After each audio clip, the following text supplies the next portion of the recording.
Welcome back to my channel. तो आज से आपके पीआरटी केवीएस एग्जाम स्टार्ट हो गए हैं 2022 और 23 की। आज की आपकी पहली शिफ्ट कंप्लीट हो चुकी है, तो उसके एग्जाम का हम एनालिसिस करने वाले हैं कि आपके एग्जाम में आज किस तरह के क्वेश्चन पूछे गए हैं।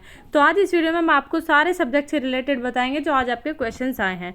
तो स्टार्ट करते हैं, इससे पहले आप चैनल को सब्सक्राइब जरूर कर लीजिए। तो आप सभी के साथ बता दें कि हम आपको कि आज का जो एग्ज़ाम था आपका मॉडरेट आया था।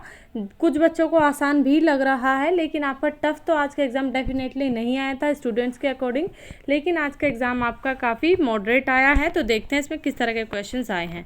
तो स्टार्टिंग करते हैं। पहले जो आपका एग्ज़ाम है जनरल और सब्जेक्ट कंसर्न दो उसमें आएगा, जैसे आप सभी को पता होगा। तो आपके इनमें हिंदी, इंग्लिश, ईवीएस, मैथ्स ये आपके सब्जेक्ट कंसर्न में आएगा और जनरल में आता है। तो अब जनरल से स्टार्ट करते हैं। जनरल में आपके जो करंट अफेयर्स आए हैं, मोस्टली आपके क्वेश्चन आए हैं जैसे आपको इसमें बताया बच्चों ने। एक साहित्य अकेडमी से आपका क्वेश्चन आया कि तमिल भाषा से रिलेटेड। दूसरा आपका सरस्वती पुरस्कार आया है 2021 में किसे मिला है। और बाकी जो आपके कुछ इसमें क्वेश्चन आए हैं अवार्ड से आए हैं। और नोबेल पुरस्कार, ये आपके कुछ ऐसे टॉपिक हैं जिन्हें आपको करके जाना है अपने करंट अफेयर्स में। इसके बाद बात करते हैं आपके इंग्लिश का। तो इंग्लिश में आपका सब्जेक्ट कंसर्न है और इस सब्जेक्ट में आपके जो मोस्टली क्वेश्चंस आए हैं वो आपके सिनोनियम से आए हैं। जैसे फिम्जी का आपका सिनोनियम पूछा गया था। इसके बाद एंटोनियम्स आए हैं। वोकेबलरी से आपके कई क्वेश्चंस आए हैं। एक्टिव पैसिव भी आपको 3-4 देखने के लिए मिले हैं आज के एग्जाम में। और एडजेक्टिव से आपको क्वेश्चन पूछे जा रहे हैं। और नरेशन आपका मोस्ट इंपॉर्टेंट टॉपिक है, जो आपके अब तक पिछले भी केवीएस के एग्जाम हुए हैं उनमें भी आपके एक्टिव पैसिव और नरेशन आपके पूछे जा रहे हैं। एक मोस्ट इंपॉर्टेंट है जो इंग्लिश में आपको बता दूं, जिनका एग्जाम आने वाले समय में होने वाला है उनके लिए कि 5th to 6th जो आपकी इंग्लिश की बुक है उसे अच्छे से करके जाएं। या आप अगर हो सकता है, क्योंकि अब तो इतना टाइम बाकी नहीं है, अगर हो सकता है तो आप 1st to 5th की भी एनसीईआरटी इंग्लिश की बुक की समरी अच्छे से पढ़ के जाएं, देख के जाएं कि कौन सी पोएम या कौन से बुक का राइटर कौन है। ये आपके इस तरह से क्वेश्चन भी पूछे जा रहे हैं अगर इंग्लिश की बात करें तो। इसके बाद आते हैं हम कंप्यूटर में। कंप्यूटर में आपका बेसिक कंप्यूटर आ रहा है, जिसमें आपकी प्राइमरी मेमोरी के बारे में पूछा जा रहा है कि प्राइमरी मेमोरी कौन सी है।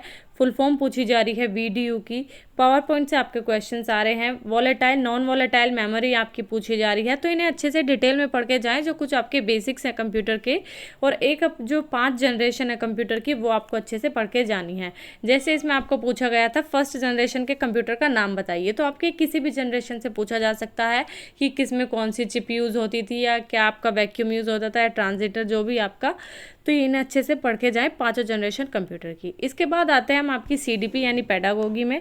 पेडागोगी में आपकी एनईपी की फुल फॉर्म पूछी गई थी। काफ़ी आसान क्वेश्चन है, लेकिन ये आपको कुछ क्वेश्चन आसान भी थे और कुछ आपके एप्लीकेशन बेस्ड थे, वो आपको थोड़े टफ भी लग सकते हैं। इसके बाद आपके इंस्ट्रक्टिव शेयरिंग नॉलेज से आपके क्वेश्चन आए हैं। आरटीई का पूछा गया था कि आरटीई आपका कौन सी ईयर में इम्प्लीमेंट हुआ था। तो आप इनकी डेट्स भी देख लें और इनके ईयर भी आप देख लें, क्योंकि जैसे आरटीई आपका 2009 में आया था और ये अप्लाई आपका 2010 में हुआ था। तो इस तरह से थोड़े ट्रिकी क्वेश्चंस हो सकते हैं आपका घुमाने के लिए, तो इन्हें अच्छे से क्लियर करके जाएं। इसके बाद एनसीएफ पूछा गया था कि एनसीएफ आपका किसके अंडर में आया था, या जो पॉलिसीज़ बनी थी आपकी किसके अंडर में हुई थी। तो इन्हें भी अच्छे से थॉरली पढ़ के जाएँ। इसके बाद आपका करिकुलम फ्रेमवर्क से आपका क्वेश्चंस आ रहे हैं कि इसमें किस तरह से वर्क किया जाता है, किस पर बेस्ड होता है। डिसेबिलिटी से आपके क्वेश्चंस आ रहे हैं, और जो आपकी सारी हैं डिसलेक्सिया, डिस्फेजिया, सब अच्छे से पढ़ के जाएं। इसके बाद एडोलेसेंस से आपके क्वेश्चन आ रहे हैं, और आप देख सकते हैं कि आपकी सीडी में यानी पेडागोजी में आपका कुछ करंट के टॉपिक भी उठा के दिए जा रहे हैं। जैसे मनोदर्पण है, आपका पूछा जा रहा है कि मनोदर्पण क्या है और ये कब आया था और किस लिए इसे शुरू किया गया था। तो इसे भी अच्छे से पढ़ के जाएं। जैसे सफल है, आपके कुछ ऐसे परख है, ये इस तरह से क्वेश्चन आपके जैसे सीटेट में भी आते हैं और अभी तक आए हैं लास्ट जो एग्ज़ाम हुए हैं, तो उनसे आपके कुछ मैच करते क्वेश्चन भी इसमें देखने के लिए मिलेंगे। इसके बाद मैनेजमेंट से इसमें आपके कोई क्वेश्चंस आ रहे हैं, जैसे आपकी कई तो इसमें लीडरशिप है, इस तरह से क्वेश्चन आ रहे हैं। और स्किनर, पियाजे, वाइगोस्की, इन सब की वजह से भी आपके इनमें क्वेश्चंस आ रहे हैं कि वाइगोस्की किसके बेस पे होती है, क्या इनकी कंस्ट्रक्टिविस्ट है, या आपकी किस तरह से भी इनकी थ्योरी बेस्ड है, वो आपके इसमें क्वेश्चंस पूछे जा रहे हैं। इसके बाद बात करते हैं आपके नेक्स्ट सब्जेक्ट की। तो नेक्स्ट सब्जेक्ट में जो आपके क्वेश्चन पूछे जा रहे हैं, जैसे रीजनिंग की बात करें तो रीजनिंग में आपके कई क्वेश्चन आ रहे हैं कोडिंग डिकोडिंग से। कोडिंग डिकोडिंग से आपके कई क्वेश्चंस आए हैं। इसके बाद वेन डायग्राम आया है। डाइस से आपके क्वेश्चन पूछे जा रहे हैं। तो ये 3-4 टॉपिक तो आपके ऐसे हैं आसान जिन्हें आप तैयार करके जाएं। Coding, decoding, dice, Venn diagram, blood relation, sitting arrangement, इनसे आपको हर एग्जाम में क्वेश्चंस देखने के लिए मिल रहा है। वेन डायग्राम की बात करें तो अगर किस तरह से आ रहा है, वेन डायग्राम आपका इस तरह से आ रहा है, तैराक, इंजीनियर, गायक, इनका आपको वेन डायग्राम बनाना है और आपको उसमें से ऑप्शन सेलेक्ट करना है।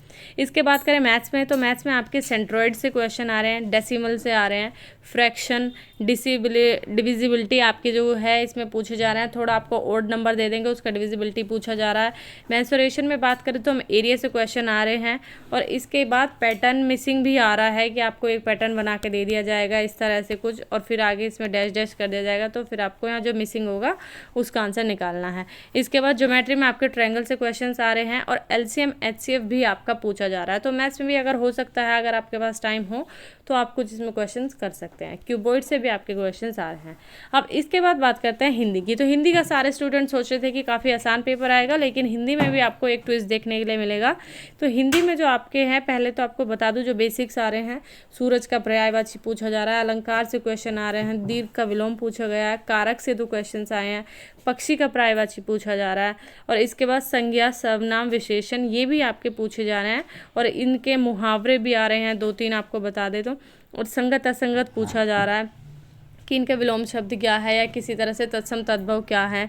और इसके बाद जो मोस्ट इम्पोर्टेंट है आपको हिंदी में जानना, वो है आपका एकेडमिक बुक। एकेडमिक बुक में आपके जो है कैरेक्टर पूछे जा रहे हैं। जो 1st to 5th क्लास तक है उनमें आपके कैरेक्टर पूछे जा रहे हैं। जैसे आपको किसी पोएम का दे दिया और उस पोएम में उस कैरेक्टर की कुछ आपको बातें लिख दी और पूछ लिया गया कि ये कौन से कैरेक्टर की बातें हैं, तो इन्हें अच्छे से पढ़ के जाना पड़ेगा अगर आपके पास टाइम हो। फिर से वही कहूँगी, और जिन स्टूडेंट का एग्ज़ाम लास्ट में यानी 28 के आसपास है तो वो तो इन्हें कर ही ले। 1st to 5th हिंदी आप अच्छे से पढ़ के जाएँ।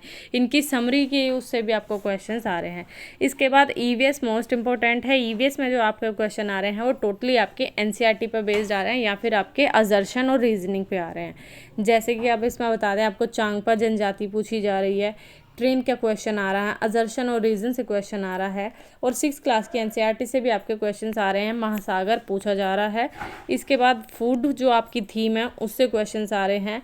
कोस्टल एरिया पूछा जा रहा है। स्लोथ से आपका क्वेश्चन आया है। विटामिन से आ रहे हैं क्वेश्चंस, और एलिफेंट, खरपतवार और आपके कथन। तो जैसे मैंने आपको बताया कि ईवीएस भी आपकी एनसीईआरटी बेस्ड ही आ रही है, तो आप बाकी जो सब्जेक्ट हैं इंग्लिश, हिंदी, एनसीईआरटी, इन सभी की आप जो एनसीईआरटी है 1st to 5th उसे अच्छे से कर लें। तो आज के एग्ज़ाम में आपका यही आया था।